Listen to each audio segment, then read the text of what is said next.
One of four gunmen in the Spalding standoff on a robbery escaped custody. Hi again and welcome. This is Links 007 TV News Report, and we'll be right back with the full details to come. Welcome to Links 007 TV News Report, providing you with the best in local and international news updates.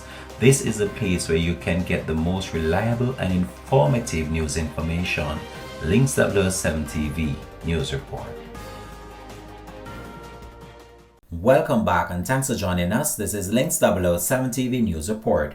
A source has confirmed that one of four alleged gunmen who surrendered to cops following a 10 hours-long standoff in Spalding's Clarendon on December the 8th has escaped custody at hospital on Tuesday morning. The accused, who escaped police guard at the Kingston Public Hospital, is 29-year-old Siobhan Carnegie, a resident of Dykes Hill, Sanguinetti, Clarendon, Spaldings. His three co-accused were remanded when they appeared in the gun court on December the 19th. The men were charged with possession of prohibited weapons, unauthorized possession of ammunition, shooting with intent, wounding with intent, and using a prohibited weapon to commit a felony. The men are said to reappear in court on February 27. Other than Carnegie, the remaining three men charged are 26-year-old Andre Shin Yu, otherwise called 3D or Brown Man, a resident of Duke Street Tollgate, Clarendon; 28-year-old Tony Kelly, otherwise called Scooby or Poochie, a resident of Main Street Tollgate, Clarendon; and 28-year-old Romy Dockery, otherwise called Fongo, a resident of Main Street Tollgate in Clarendon.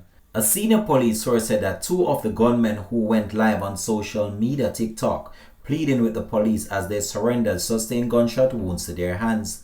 Police said that four firearms, including an AK-47, were seized following the incident. The standoff drew a large crowd of onlookers inside the town of Spaldings. The police have now commenced a manhunt for this individual and are asking members of the public that it's an offense to harbor a fugitive. Links 007 TV will continue to track this story and have more details to come on this in a later newscast.